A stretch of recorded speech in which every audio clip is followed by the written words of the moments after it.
Objection to that motion right there, Your Honor. I didn't refuse counsel. They've refused me.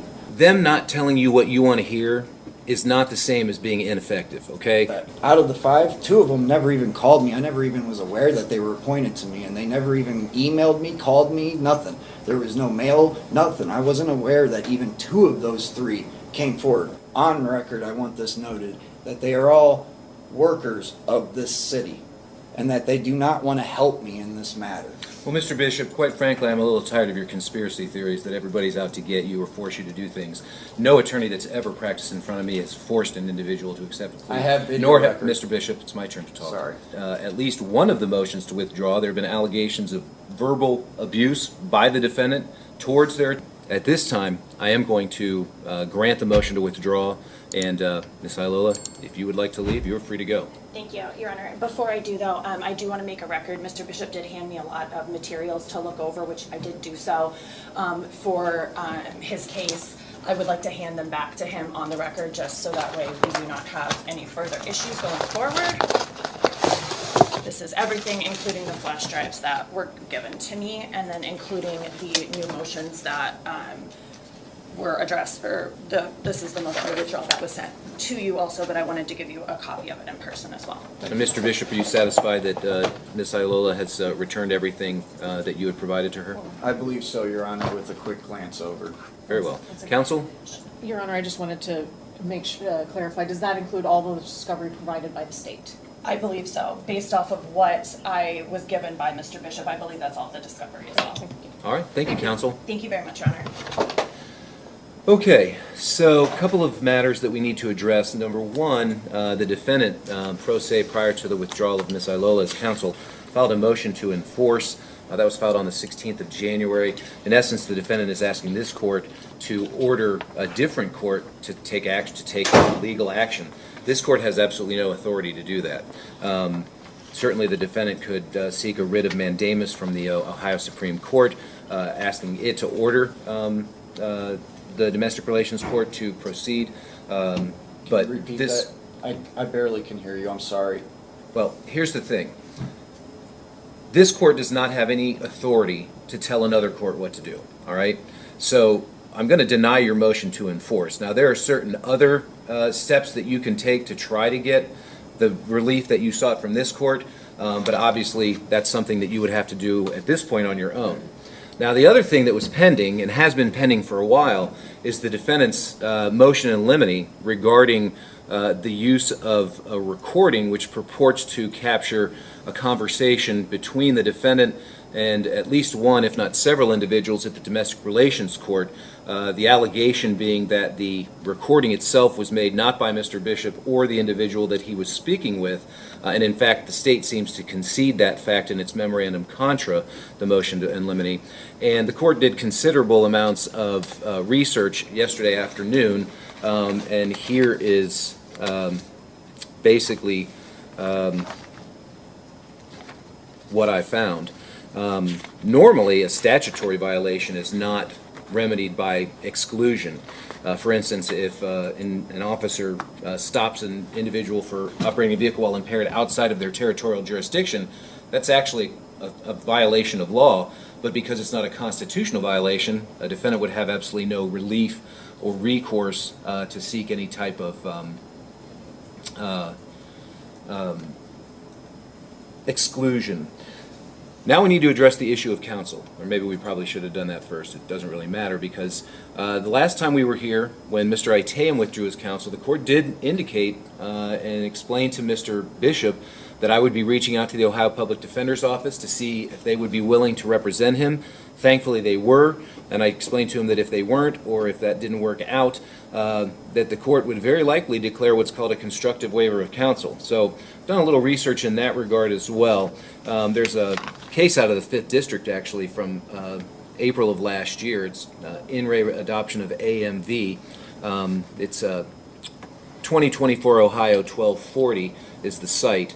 But basically it talks about the fact that in that case, 2 separate attorneys were appointed to represent the defendant in a parental rights matter.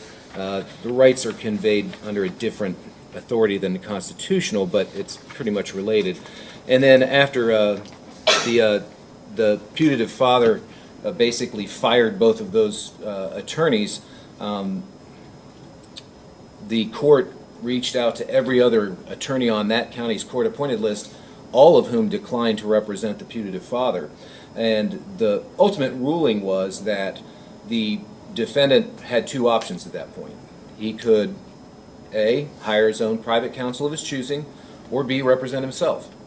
But at this point, the court finds that it has done everything possible to afford Mr. Bishop his right to court-appointed counsel, but that if two were enough in that particular case, I think five is more than enough in this one. So the court is going to declare a constructive waiver of the right to court-appointed counsel, and I will explain to you, Mr. Bishop, that you have two options. Number one, you can hire your own attorney using your own funds. Number two, you can represent yourself. Do you understand that those are the two options you have? Yes, Your Honor. Ma'am. Issue of the perils of self-representation. I want to confirm with you that you did not go to law school, nor do you hold a law degree, correct? Correct. You've never been admitted to the bar of any state to practice law, correct? Correct. Well, here's the thing. If you elect to represent yourself in these cases, you will be held to the same standard as somebody who has been to law school, who has passed the bar, and who has the experience of practicing in the courts of Ohio. The court would not be permitted to advise you on how to proceed. You could very well miss certain opportunities to improve your circumstances or plead your case. And that would be a risk that you would be taking by the fact of refusing to accept the assistance of court-appointed counsel. Objection to that motion right there, Your Honor. I didn't refuse counsel. They've refused me. I would like that worded correctly. Sorry. Well, Mr. Bishop, here's the thing. They have all told me. Here's the thing, Mr. Bishop. Yeah. Them not telling you what you want to hear is not the same as being ineffective, okay? You may disagree with what they have to tell you, but they know more about the law than you do. I'm fairly confident in stating that. That wasn't the case, Your Honor. I was being forced to take a plea deal when I wanted to come to trial. That is illegal. That is against my judicial standards of right. Every single attorney you have given me so far has told me to take the disorderly conduct on this telephone harassment and they'll dismiss the VPO. And every single one of them has told me this plea deal that they are going to come to the prosecutor with and that they want me to take that. And I have said, no, don't you dare go to the prosecutor with that. I want a trial, and that's what I want. And they have all came up with this phenomenon of a idea. Every single attorney. And when I say, absolutely not, I want a trial, let's prepare for trial, next thing you know, we get a withdrawal motion. Me and her didn't have no quarrel. She just put her efforts into a rape case over me. And that's the same thing with that Ed guy. He put that whole situation, same thing with the previous attorney, Todd, or what have you, his name. And then I also want to put on the record, Your Honor, that out of the five, two of them never even called me. I never even was aware that they were appointed to me. And they never even emailed me, called me, nothing. There was no mail, nothing. I wasn't aware that even two of those three came forward. All I knew about was Zach Tabler, Ed Atilium, Todd something, and this Ariel Iolia, and that is it. 4 attorneys. That is it. The other one, and you had told me last time we came that there was 2 or 3 of them that withdrew themselves, Your Honor. I've never even seen or talked to them. I didn't even know they were my attorneys appointed. So, on the fairness side of things, I have not had fair representation, so I do want that to be put on the record that I have not had appropriate representation. That's why we've went through so many of them. And there was a $20 million lawsuit against the previous magistrate in this county, and all of the attorneys are aware of it, telling me, on record, I want this noted, that they are all workers of this city, and that they do not want to help me in this matter. Well, Mr. Bishop, quite frankly, I'm a little tired of your conspiracy theories that everybody's out to get you or force you to do things. No attorney that's ever practiced in front of me has forced an individual to accept a plea. I have video nor have records. Mr. Bishop accepted a plea that wasn't knowing, intelligent, and voluntary. That's why you saw me go through those questions with the 2 individuals who did, in fact, enter pleas in their cases before we called your case to be heard today. I will put on the record that in at least one of the motions to withdraw, there have been allegations of verbal abuse by the defendant towards their attorney, and there have been informal allegations that perhaps there may have even been threatening language used towards those attorneys. So the defendant's objection is noted, but he has waived his right to have court-appointed counsel by basically plowing through these attorneys. And whether it's 5 or whether it's 3, I can't get anybody else to accept representation of you, Mr. Bishop. Now, certainly, you've indicated that you want to have a trial, and the court is more than prepared to afford you that option. And after today, we will be scheduling this matter for a trial by jury. The court will make a determination as to which case we're going to handle first, because I do not believe these are consolidated, are they? They are not consolidated, Your Honor, Your however. Honor, can you explain what consolidated means? Meaning they would be heard together at the same time. They are not consolidated at this juncture, however, we would be able to try them both at the same time. Well, the court finds that they're 2 separate and distinct matters, and in the interest of safeguarding the defendant's rights against undue prejudice, I do believe that they're completely unrelated in that one involves an allegation of a harassing phone call to court personnel, where the other simply involves an allegation that a phone call was made to a school where the defendant's children were enrolled, but that he was subject to allegedly a protection order that prohibited him from contacting the children's school. So the state certainly is welcome to file a motion to consolidate, but as former Judge Harris of the Fairfield County Municipal Court said, although I won't prejudge anything, you'll lose. That being said, we will schedule this matter for trial probably within about the next 30 days, Mr. Bishop. If you, in fact, retain private counsel, by all means, make sure that they submit their notice of representation in a timely fashion. If you elect to represent yourself, if there were ultimately a conviction on either one or both of these charges, you would certainly have the right to appeal my decision declaring a constructive waiver of counsel to the Licking County Court of Appeals. What was it you wanted to say? Thank you, Your Honor. I'm sorry. If I don't speak, I lose it. So I'm not my father, so I'm not a professional, as you said. So I'd like to just make a motion right now. I was under the impression we were going to trial today, and that is what I came here prepared 100% for a trial today for the VPO. I am going to ask for a continuance and ask that we push the telecom harassment out for a few months, because I do want to retain counsel. I'm going to sell my father's Mustang and retain counsel. So it's going to take me at least a little while, and I'm in school right now at C-Tech for 5G broadband. So and it's already paid for. I've already put $2,200. This case is over a year. My life doesn't stop. I've got kids. I got child support. I have to work, and I got to go to school. So I'm asking that. My graduation is after March 20th. We've pushed this out this long. I ask that if we do the telephone harassment, that we do that one past March 21st, so I can graduate.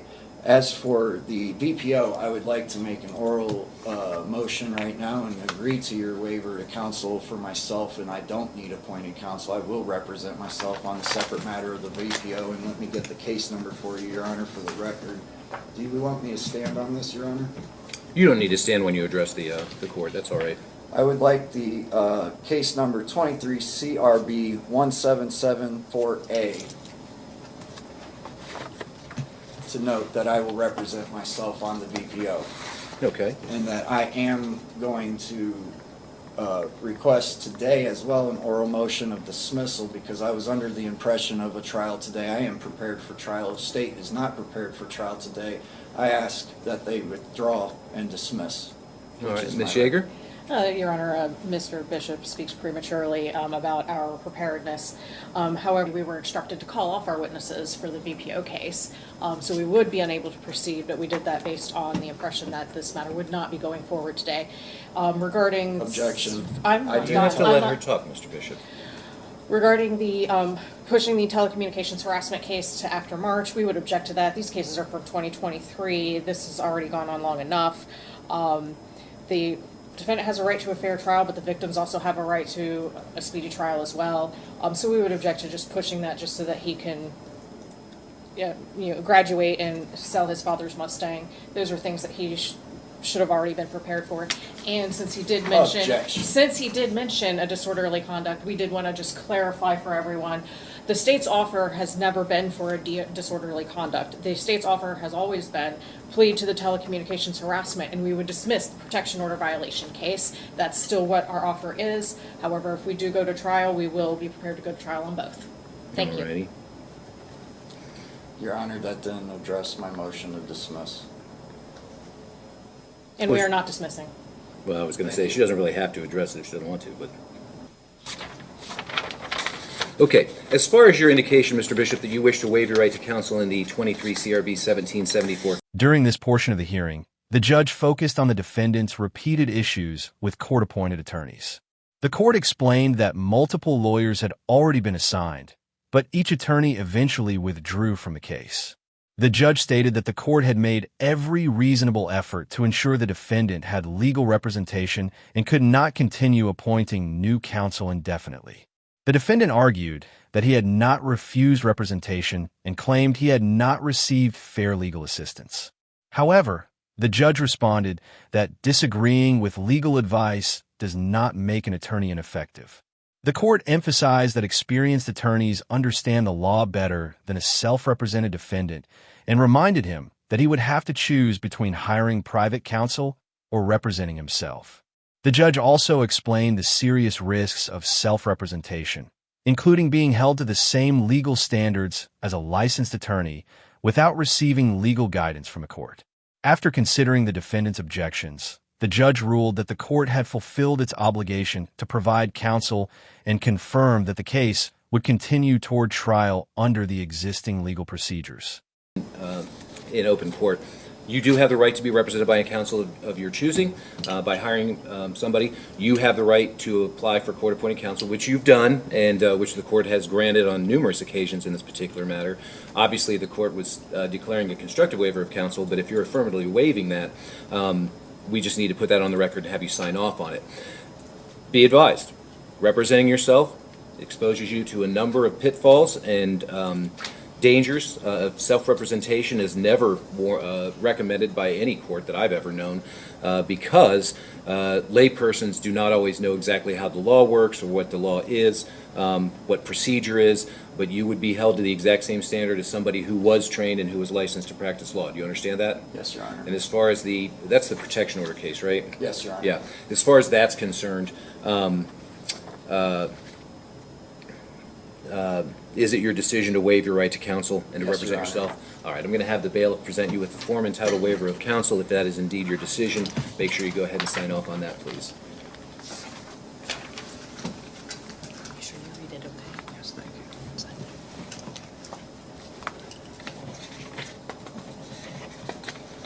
For the record, Your Honor, it does state on that paperwork the maximum penalty. We've never went over that. No one Okay, has. just to let you know, on both of these charges, the telecommunication harassment and the violation of protection order charges, they're first-degree misdemeanors. Each carry up to 180 days in jail, up to a $1,000 fine.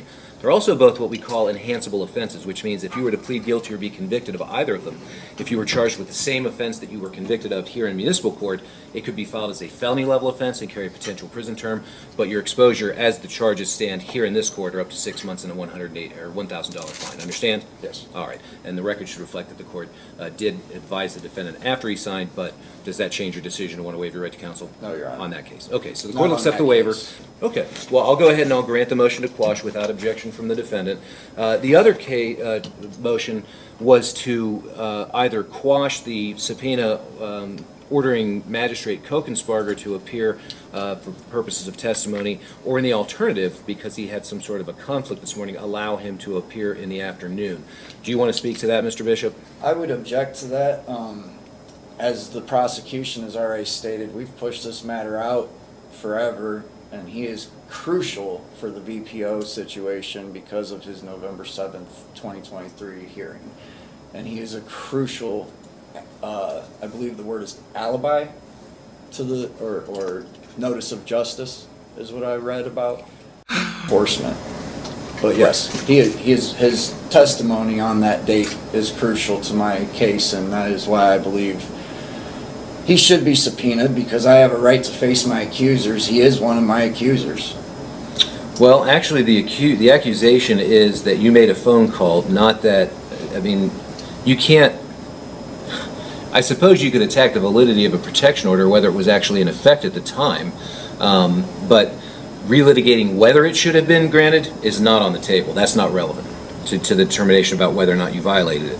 So I'm going to grant the motion to quash at this time unless the defendant can show with more specificity the relevance that Magistrate Kokensparger holds to the violation of protection order charge. So, and I want to say this as well. I think you issued the subpoenas in the 1774 case. And that's the one it should have been, and I put these two motions in the wrong file. Okay, so I'm going to go ahead and I'm going to grant both of the motions to quash. As I said, you can reissue your subpoena for our next court date, but you'll have to show with some specificity why you believe that the magistrate has relevant testimony to provide. Well, my question to that, Your Honor, is the validity of my audio that I'm presenting on our trial date, because that is... Well, I wouldn't, let me put it this way. If somebody subpoenaed my staff to produce a recording of court proceedings, I would not be the one who would authenticate it. It would be the person who created the recording. So again, this is something that you're going to have to figure out on your own because I can't give you advice on how to proceed. But there is a means by which you can address the appropriate party to produce those materials. And again, that doesn't mean they're relevant, and that doesn't mean they're irrelevant, but it means you have to go about the proper channels and seek the proper sources for those things. All right? All right, and then also final for my record, Your Honor, I would like open access to be able to speak with the prosecution and so the VPO matter on case number 23 CRB 01774. Since they are separate matters, I would like to be able to have that line of communication between me and the prosecution open as is usual custom standard. Well, you'd be surprised how frequently the prosecution fails to respond to emails and phone messages from actually licensed attorneys. So I can't force them to talk to you anywhere other than inside the courtroom, other than responding to any pleadings that you file. Certainly you have the right to contact them to see if they're willing to speak with you, but they're not required to prior to trial. Absolutely understood. Okay? Yeah. Anything else? No, Your Honor. All right, very well. We're going to stand in recess, and notice of the new court dates will be going out. It would be the court's intention to The telecom is the oldest one. yeah, that was what the court was going to try first, was the telecommunication harassment. But as I mentioned, the state's more than welcome to file a motion to consolidate, but I'm not inclined to grant that because I do find that it would be prejudicial to the defendant. Oh, Okay? Your Honor, one more thing, just since he asked about open access to the prosecutor. I believe I indicated to Mr. Bishop last time when we were here with Mr. Atayam, and my position on that still stands. I will speak to him in court on the record, or I can speak to him in writing through email, just so that there's no miscommunication and no issues on either side. Okay, very well. Thank you very much. Court stands in recess. Can I get the email? Yes. In the final part of the hearing, the court addressed several remaining procedural matters before ending the session. The defendant requested additional time to hire private counsel for one case while choosing to represent himself in another.